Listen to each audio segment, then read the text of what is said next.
Hi, folks. Welcome to episode 151 of the Wealth on Any Income podcast.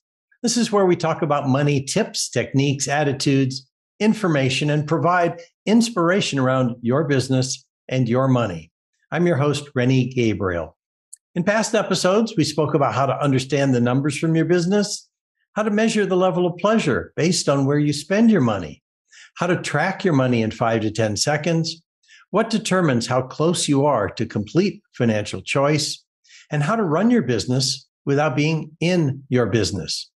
And last week, we had Cammie Baker discussing how to be both philanthropic and grow a real estate business. Today, we have as our guest, Laura Davis.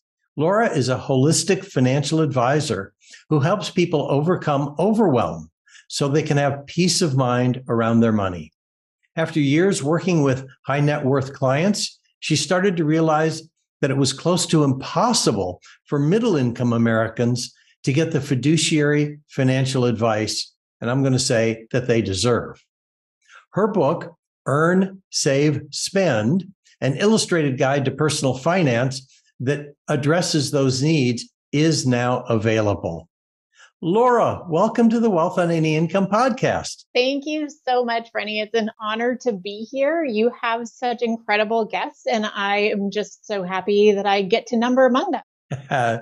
Thank you, Laura. So we're going to get to some questions. So the first one is, got an idea of what you do, but tell me why you're doing what you do. So a lot of your listeners may sort of recognize me as a normal financial advisor. I am fee only. I don't sell products. So it does differentiate us a little bit. There's not very many of us who do it that way.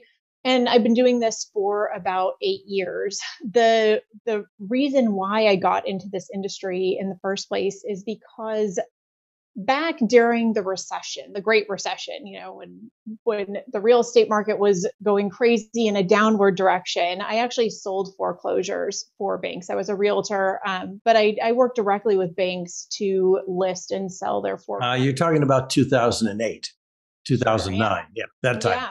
Yeah. So during that time, when I was selling those properties, it was distressed properties in distressed neighborhoods, and I had never been around that kind of environment before. And what it really showed was that there are so many people who are one decision away from financial disaster. And I really thought at the time, I can help people with this. I can do something different. And at the time, I did not know that there was such a thing as a CFP. And when I figured that out, I was like, oh my gosh, this is me. And I immediately went and signed up to get my CFP, and I started working in the industry. So my why really revolves around the idea of helping average Americans, middle income Americans, succeed with money when most of our industry doesn't really have as much interest in working with them. Got it. Great. Laura, you're probably aware that I donate 100% of the profits from the work that I do working with people and their money. I donate to various animal and veteran charities.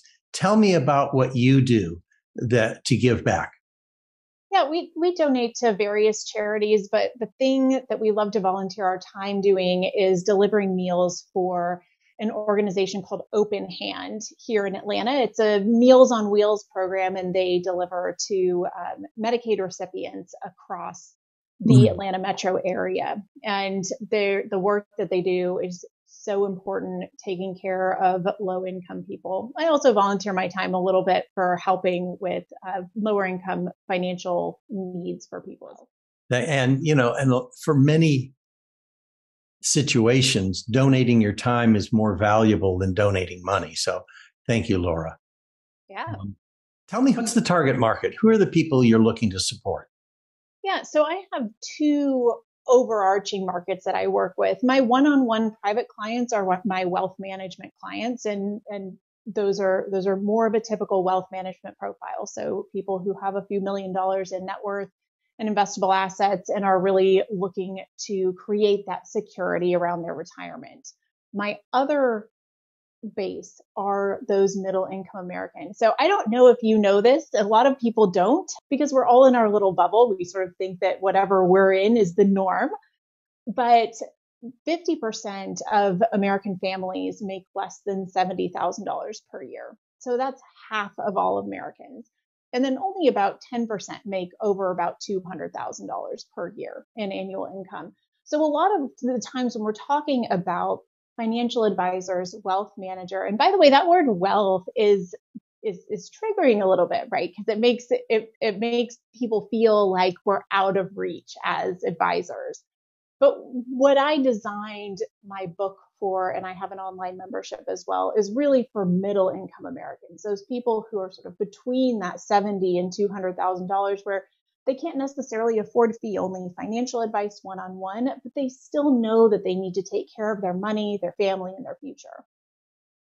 Oh, terrific. Thank you. And I understand the way that works, because in my background, I used to do estate planning, working with very wealthy people. And the money that I had from that, I would end up doing pro bono work for people who were struggling, who couldn't make pay off their credit cards on a monthly basis. Right. And so many people, especially since the pandemic, have been struggling. And our financial system, as you know, are complicated. And it always feels like it's too overwhelming for people to dive into. And oftentimes I notice that people don't even want to look at where they're starting from. They're afraid to even look at their money. So has that been your experience too? Oh, absolutely. Yeah. And the funniest part about it is, once I'm holding their hand and they're actually looking at it, it's not as bad as they thought it was going to be. That's right. It's never as overwhelming as people think, but it's that first step that's so hard. And if you can get past that first step and say, maybe I am on the right track, maybe I have done a better job than I thought, it really can inspire you with that confidence to move forward and make better decisions as you move through your financial life. You're absolutely right. Now, here's a personal question, and it's two parts. Okay. One is, when you look back, what would you say your biggest failure was, and what insight did you gain from that, and how are you using it? I'm in a place in my personal journey where I'm in growth mode. I recently left a firm. I started my own firm, and my biggest mistake that I made, and I don't know, failure is such a harsh word. Yeah, well, you can change it. I mean, change it to challenge, change it to mistake. Challenge. You're not stuck with. See, I love it when someone will use that against me, because I love using that word failure, because people say, no, I never had any failures, but I had a lot of learning lessons.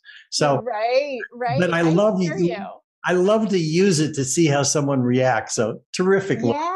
Yeah. No, it is. It's definitely one of those triggering words, right? Because as entrepreneurs and business owners, we're always taught that failure is a necessary part of our success in our journey, right? Yes. So, the book that I just released, I actually wrote it back in 2019.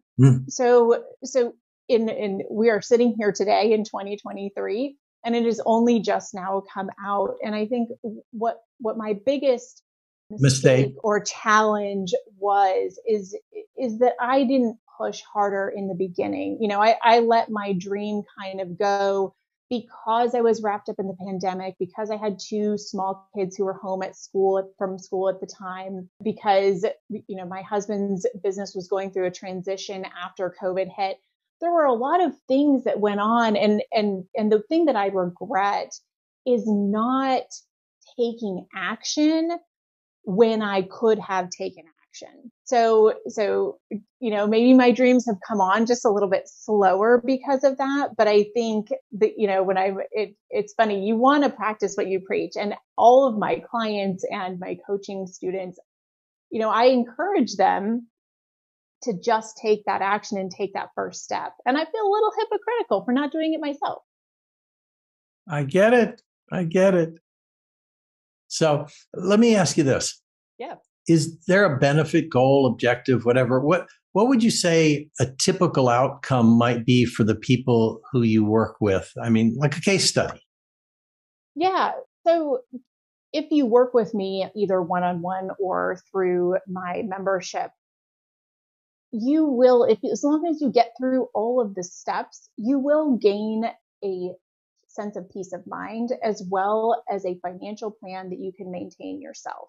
So my biggest goal in all of the things that I've created is to get something that people can really wrap their mind around. Because like you said on your podcast before, there are really two sides to personal finance. And one is the behavioral side, the mindset side, and the other is the technical side. And in my practice, I've really seen that what gives people peace of mind is to see where they're going numerically on a page. So everything that I do is designed to sort of focus back. So instead of just giving people a bunch of numbers and saying, here you go, it's really attached to their values, their mindset, their goals. I'm a big proponent of never having wealth creation be the goal. You have to have a purpose beyond money, or else there just will never be enough. So when people work with me, they can absolutely have that result of peace of mind,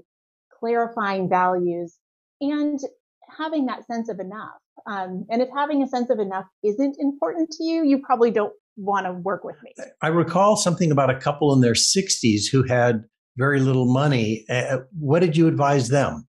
Yeah, this was a really challenging, probably when I'm thinking about it, this is my most challenging engagement that I've had in my career so far. And part of the reason was because it had gotten so late in their life. And, as advisors, we always want to maintain this positivity and say, it's never too late. It's never too late to start. It's never too late to be successful. But with this couple, I never said this to them, but in the inside, I felt like maybe it is too late. Maybe I can't make this work, because of a combination of how little they had, and also how the little options that they had from an income perspective, because they had sort of aged out of their particular career paths and didn't have much in the way of either Social Security or pensions to support them. And the biggest asset that they had was their house. They loved their house, but the truth is that they couldn't afford to keep it and stay solvent for their long term. So in the end, I had to make the very difficult recommendation to tell them to sell this home that they loved and move out to the suburbs into a less expensive home that they could pay for with cash, so that they wouldn't have that expense anymore. And the numbers just supported that. You go through year after year and look at that net worth and look at the possibility of long-term care expenses. The wife wasn't in good health. And they had to make that really difficult decision. Now, is that a happy thing? No. But the fact is that at the end of the day, it actually did prove that it was not too late for this couple that I thought it might be too late for. So anybody out there who's listening who feels like, I can't get started because it's worthless, or I can only save so little and it's meaningless. I promise you, small decisions, positive decisions, can balloon into large positive outcomes over time, but small negative decisions can balloon into large negative outcomes over time. So anything that you can do to sort of inch up that savings, make just slightly different positive choices, I promise it's going to benefit you over time. That's a great quote. And that's something that I'm going to add, be sure is highlighted in the show notes. Thank you, Laura. And last question, is there something I should have asked you that I didn't ask? And maybe it's, whether it's too late, or what's the, how do I phrase it? Is there a reason why people don't get a handle on their money? Yeah, I think the reason why people don't get a handle on their money is because they are afraid and overwhelmed. And also it comes down to this really basic thing that so many of my clients tell me, which is that I feel stupid about money. I feel dumb about money, and it's intimidating to me. my mission is to help people understand that it doesn't have to be intimidating. You do have to learn, you have to, there's no getting around it. There's no magic pill. I wish that there was. I wish I had a crystal ball and a magic pill and I could wave it all around and make everybody's financial life great. But the fact is that if you can just get a little bit better educated and make a little bit better decisions, and learn how to face your financial picture head on, you really can get to that next level and get to some place where you never thought that you could. Oh, thank you. Laura, thank you for being on the Wealth on Any Income podcast. Thank you so much, Rennie. This has been such a pleasure. Oh, thank you. And for those who are listening, if you'd like to know how books, movies, and society programs you to be poor and what the cure is, then log on to wealthonanyincome.com/TEDx. You'll hear my TEDx talk and can request a free 9-step roadmap to complete financial choice and philanthropy, and receive a weekly email with tips, techniques, or inspiration around your business or your money. And if you'd like to see how you can increase your wealth and donate to the causes that touch your heart, please check out our affordable program, Wealth with Purpose. To my listeners, thank you for tuning in. You can listen to the Wealth on Any Income podcast on your favorite platform, and please rate, review, and subscribe. Until next week, be prosperous. Bye-bye for now.